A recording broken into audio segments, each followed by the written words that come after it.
Bahkan diriwayatkan Nabi Muhammad itu, orang kafir Quraisy itu saking jahatnya sama Nabi, Abu Jahal itu pernah gali lubang supaya apa? Tujuannya Nabi Muhammad jatuh ke lubang tersebut.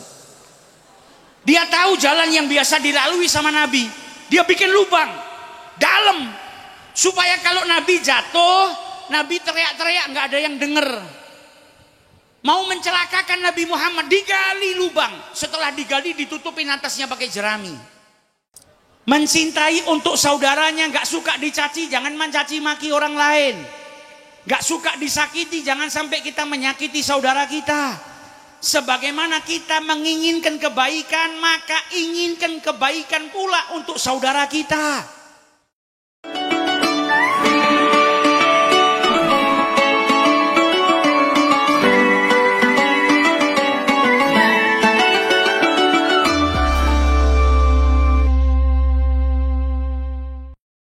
Bismillahirrahmanirrahim.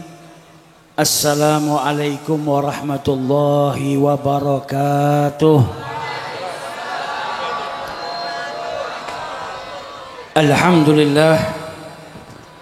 Alhamdulillahilladzi hadana lihadza wa ma kunna linahtadiya laula an hadanallah.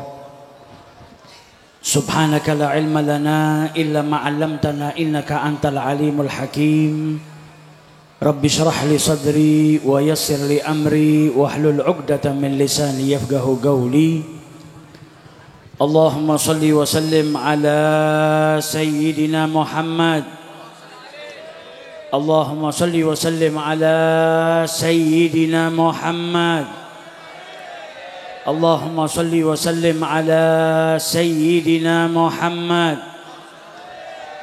Miftahi bab rahmatillah adada ma fi ilmillah salatan wa salaman daimaini bidawami mulkillah wa ala alihi wa sahbihi ajma'in, amma ba'du. Hadratul muhtaramin, para alim, para ulama, para kiai, para asatid, wabil khusus akhina fillah Kiai Hajira Fakhrullah dan keluarga besar beliau, dan juga para asatid, para kiai yang hadir di tengah-tengah kita. Akhina fillah Al-Habib Ali Zainal Abidin bin Segaf Segaf, hadirin wal hadirat yang dimuliakan oleh Allah Subhanahu wa taala. Semoga majlis yang kita hadiri pada malam hari ini dihujani berkah oleh Allah Subhanahu wa taala. Yang datang dalam keadaan sakit diberi kesembuhan oleh Allah Subhanahu wa taala. Yang datang dalam keadaan sehat ditambah sehatnya oleh Allah Subhanahu wa taala, dan tidak keluar dari majelis ini terkecuali insya Allah dosa-dosa kita diampuni oleh Allah Subhanahu wa taala, hajat-hajat kita dikabulkan oleh Allah Subhanahu wa taala, dan berkahnya sholawat kelak diakhiri usia kita dalam keadaan husnul khatimah, dalam keadaan diridhai oleh Allah Subhanahu wa taala. Amin ya rabbal. Alhamdulillah, malam hari ini tidak berkumpul kita di majelis ini terkecuali karena cinta. Cinta kepada junjungan Nabi besar Muhammad sallallahu alaihi wasallam. Tidak datang kita ke majelis maulid atau majelis sholawat terkecuali untuk menambah pengetahuan kita tentang sosok manusia yang paling mulia, yaitu junjungan Nabi besar kita Muhammad sallallahu alaihi wasallam. Sebagaimana dijelaskan oleh para ulama, al-ma'rifah turithul mahabbah. Semakin kita kenal sama Nabi, maka kenalnya kita kepada beliau akan membuahkan cinta. Wal mahabbah turithul ittiba, dan cinta itu akan membuahkan apa? Membuahkan ittiba, mengikuti junjungan Nabi besar Muhammad sallallahu alaihi wasallam. Semakin kita kenal Nabi, semakin cinta. Semakin cinta kita kepada Nabi Muhammad, maka kita akan mengidolakan beliau. Kalau sudah mengidolakan beliau, kita akan mengikuti tindak tanduk perbuatan, ucapan yang datang dari Nabi besar Muhammad sallallahu alaihi wasallam. Maka dari itu penting setiap hari kita menyisihkan waktu untuk tambah kenal kepada Nabi Muhammad. Karena Nabi itu ibarat lautan. Gak cukup kalau cuma 1 hari, 1 bulan, 1 tahun, 10 tahun, bahkan 100 tahun sekalipun untuk mempelajari tentang sesuatu yang bersangkutan dengan Nabi Muhammad sallallahu alaihi wasallam. Semakin banyak kita kenal beliau, semakin cinta kita kepada Nabi Muhammad sallallahu alaihi wasallam. Dan cinta itu kelak yang akan mendorong kita untuk mengikuti junjungan Nabi besar Muhammad sallallahu alaihi wasallam. Maka di majelis seperti ini mari kita tata niat kita. Hadir di majelis seperti ini untuk nambah cinta, dan bukti daripada cinta seseorang kepada kekasihnya dengan apa? Berusaha membahagiakan kekasihnya. Seorang suami yang cinta sama istrinya, dia akan berusaha semampunya, sekuat tenaganya untuk apa? Membahagiakan istrinya. Anak yang cinta kepada ayah dan ibunya, bukti cintanya apa? Berusaha membahagiakan kedua orang tuanya. Bahkan kalau perlu rela mengorbankan nyawanya untuk kedua orang tuanya.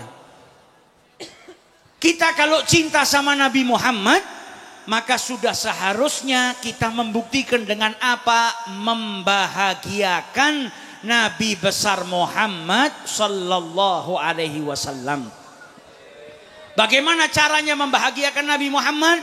Yaitu dengan mengerjakan apa yang diperintahkan oleh Allah subhanahu wa ta'ala, dan menjauhi apa yang dilarang oleh Allah subhanahu wa ta'ala. Menghidupkan sunnah Nabi, meneladani akhlaknya Nabi, itu adalah cara-cara untuk membahagiakan junjungan Nabi besar Muhammad sallallahu alaihi wasallam. Ingin bahagiakan Nabi Muhammad, tingkatkan ketakwaan kita. Nabi Muhammad berpesan dalam hadisnya, ittaqullah haitsu ma kunta. Bertakwalah kepada Allah subhanahu wa ta'ala dimanapun engkau berada. Di rumah bertakwa, di luar rumah bertakwa, sendiri bertakwa, di depan khalayak rame bertakwa, di tempat kerja bertakwa. Dimanapun kita berada, pegang kuat-kuat wasiatnya Nabi, bertakwa kepada Allah dengan menjalankan apa yang diperintahkan Allah dan menjauhi larangan Allah. Sayyidina Ali bin Abi Thalib ketika ditanya apa itu takwa, apa penjelasan beliau? Al khaufu minal jalil. Jangan ngaku takwa kalau enggak takut sama Allah. Orang yang takwa adalah orang yang memiliki rasa takut kepada Allah subhanahu wa ta'ala. Wal amalu bitanzil, ngamalkan apa yang diturunkan oleh Allah, apa yang disyariatkan oleh Allah. Qanaah, merasa cukup dengan yang sedikit yang datangnya dari Allah, dan mempersiapkan untuk penjemputan atau untuk keluar dari dunia yang fana ini menuju ke kehidupan yang nyata. Itu definisi takwa yang dijelaskan oleh Sayyidina Ali bin Abi Thalib. Al khaufu minal jalil. Orang yang bertakwa adalah orang yang takut kepada Allah bijami'i jawarihihi. Takut sama Allah dengan segenap anggota tubuhnya. Matanya takut sama Allah, tangannya takut sama Allah, kakinya takut sama Allah, perutnya takut sama Allah, hatinya takut sama Allah. Semua anggota tubuhnya takut kepada Allah subhanahu wa ta'ala. Dan rasa takut yang membahagiakan hanya rasa takut kepada Allah subhanahu wa ta'ala. Kita kalau takut sama sesuatu, takut itu bikin sumpek. Takut sama perampok, keluar dari rumah gelisah. Takut sama penyakit, keluar dari rumah gelisah. Takut sama binatang buas, ketika ngelihat binatang buas kita gelisah, takut, sumpek, gak bisa tidur. Yang namanya rasa takut itu gak enak, gak nyaman. kecuali rasa takut kepada Allah. Orang itu biasanya kalau takut sama sesuatu menjauh daripada apa yang dia takuti. Takut sama ular, lari dari ular. Takut sama perampok, lari dari perampok. Takut sama sesuatu yang gelap, dari jalannya yang gelap, menghindar dari jalanan yang gelap. Tapi takut sama Allah adalah justru mendekatkan manusia kepada Allah. Anda takut kepada Allah, maka Anda akan semakin dekat kepada Allah. Takut bikin sumpek, takut bikin gelisah, tapi takut sama Allah justru mendatangkan surganya Allah Subhanahu. Dalam Al-Quran sampai disebutkan oleh Allah, waliman khafa maqama rabbihi jannatan. Yang takut sama maqama rabbihi, takut sama Tuhannya, dia dapat apa? 2 surganya Allah Subhanahu wa ta'ala. Mau berbuat maksiat gagal, mau berbuat dosa dia gagalkan. Kenapa? Karena takut kepada Allah Subhanahu. Orang yang seperti itu akan mendapatkan anugerah yang besar dari Allah, yaitu surganya Allah Subhanahu. Jadi kalau mau jadi orang yang membahagiakan Nabi, tingkatkan ketakwaannya. Kalau mau bahagiakan Nabi, tambah takut kepada Allah Subhanahu wa ta'ala. Tidak ada wali kekasih Allah yang gak takut. Gak ada Nabi Rasul kecuali rasa takutnya dahsyat. Nabi Muhammad itu sampai sholat, sahabat di belakangnya Nabi mendengarkan isakan tangis dari dalam dadanya Nabi Muhammad seperti air yang mendidih. Nabi pasti masuk surga kekasihnya Allah, tapi sholat nangis. Kenapa kok beliau nangis? Karena takut kepada Allah Subhanahu. Nabi Adam alaihi salatu wassalam disebutkan lama uhbita ilal ardi, ketika diturunkan oleh Allah ke muka bumi ini, beliau menundukkan kepalanya salasami'ah sanah, 300 tahun kepalanya nunduk ke bawah, tidak mau ngelihat ke atas langit. Karena apa? Malu kepada Allah Subhanahu wa ta'ala. Yang harusnya punya sifat malu kepada Allah yang besar itu kita yang banyak dosa. Para nabi, para rasul yang gak punya dosa maksum, kalau merasa dirinya kekurangan, menganggap itu kesalahan, kemudian malunya luar biasa kepada Allah.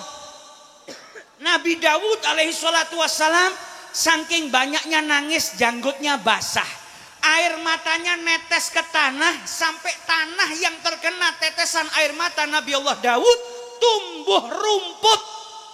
Bayangkan betapa banyaknya beliau menangis karena rasa takutnya kepada Allah Subhanahu wa ta'ala.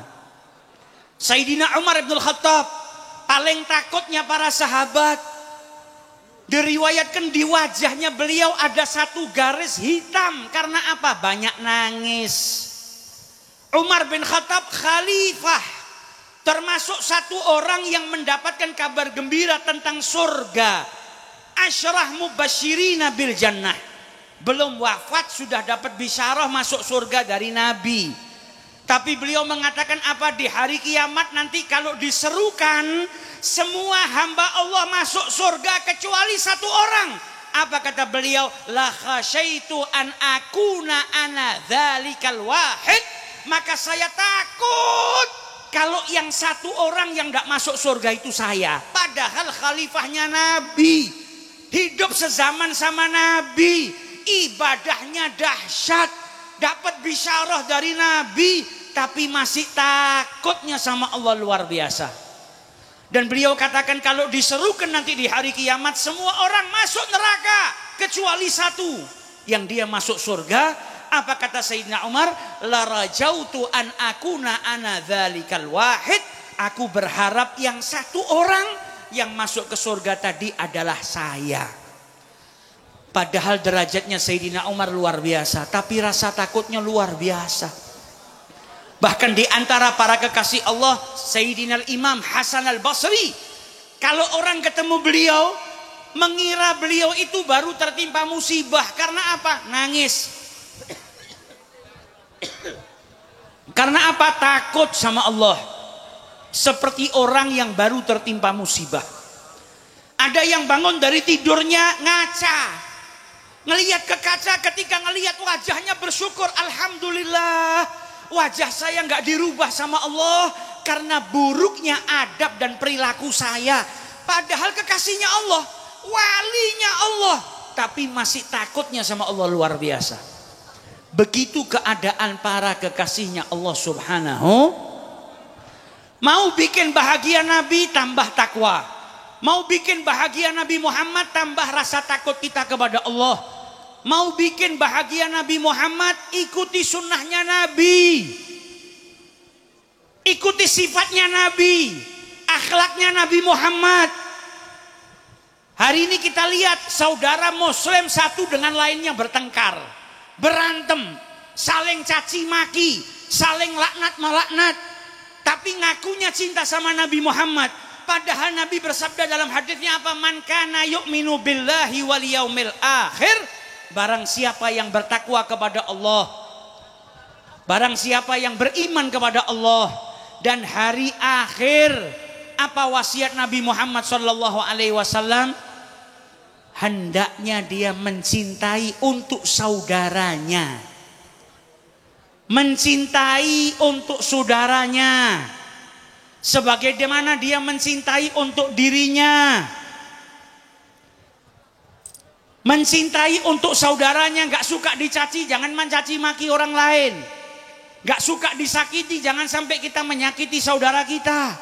Sebagaimana kita menginginkan kebaikan, maka inginkan kebaikan pula untuk saudara kita. Sebagaimana kita ingin masuk surga, inginkan pula untuk saudara kita.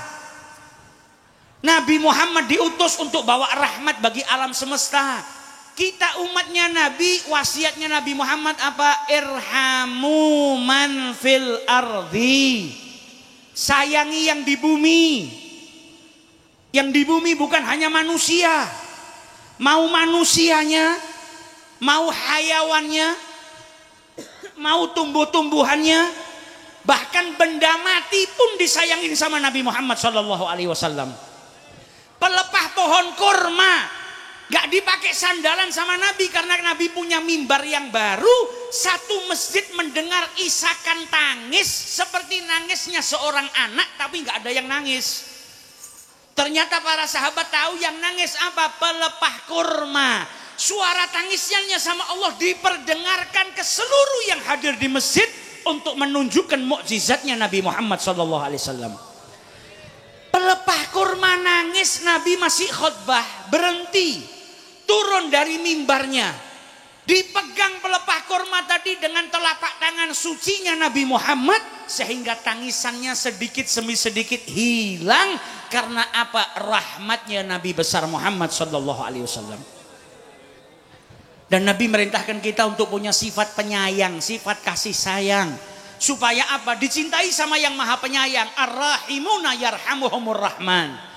Orang yang saling menyayangi, punya sifat kasih sayang, akan disayangi oleh yang maha penyayang.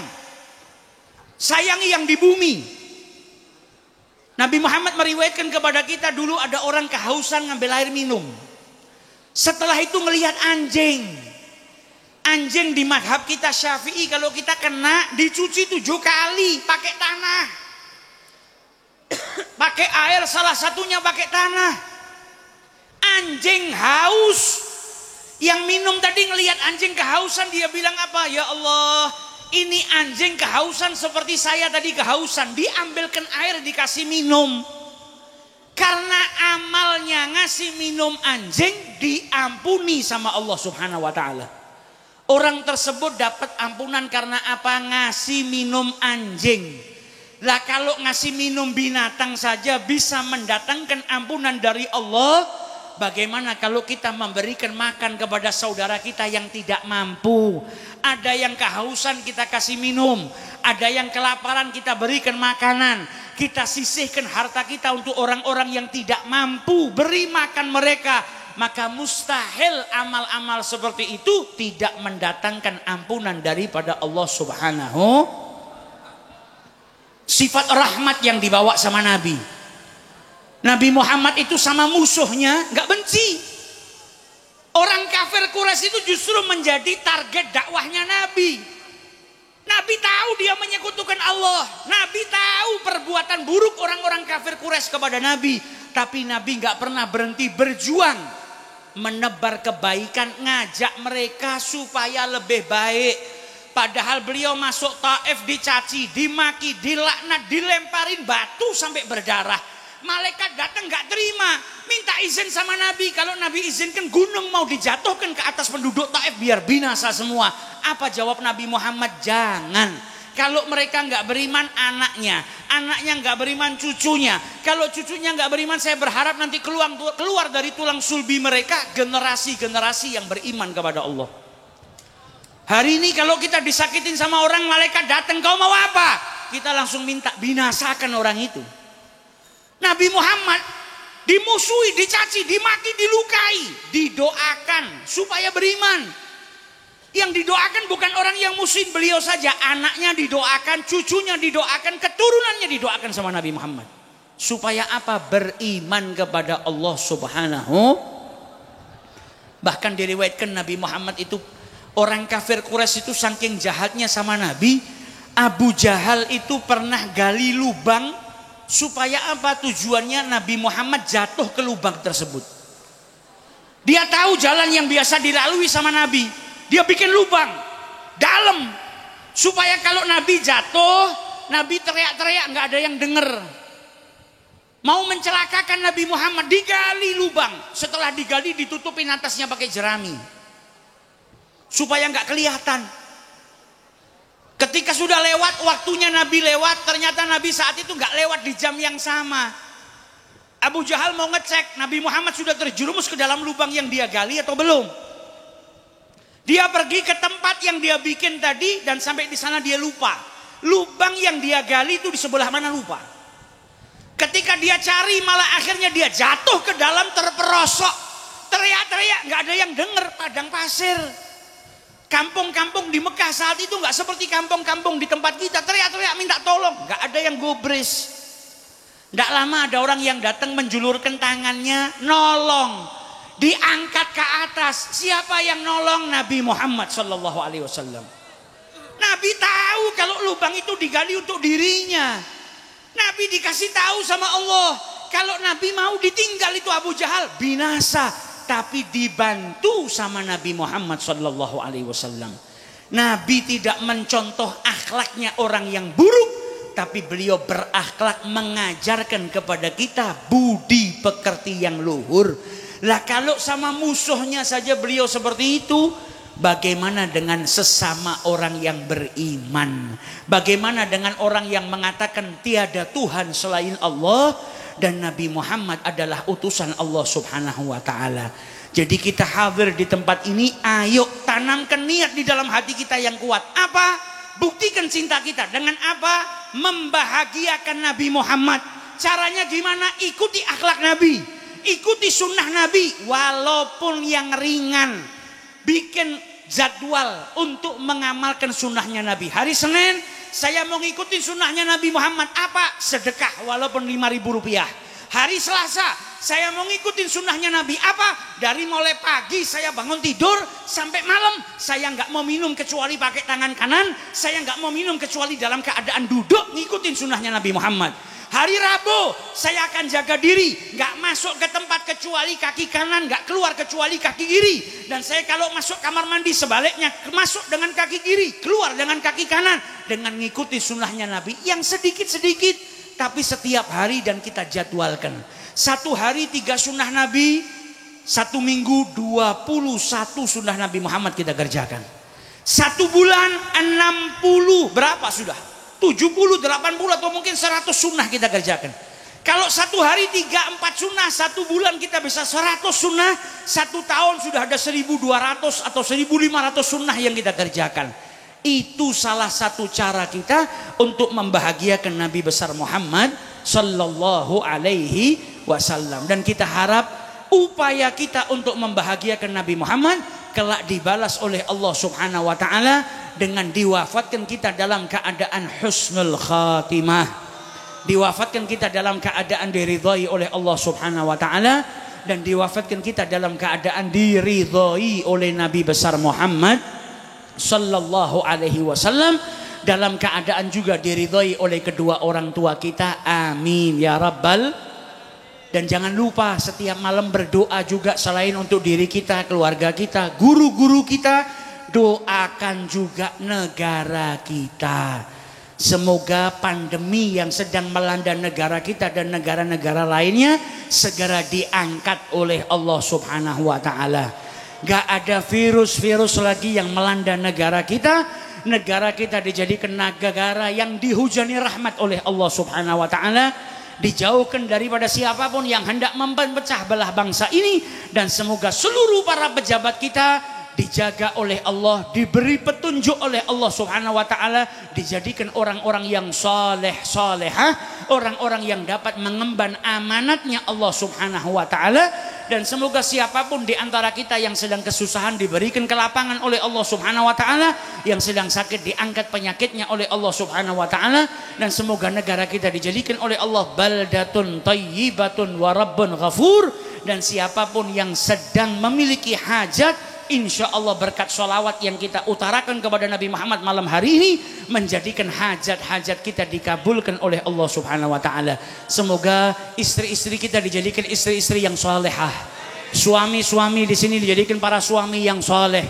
Anak-anak kita semoga dijadikan anak-anak yang saleh salehah. Anak-anak yang dapat membahagiakan Nabi Muhammad.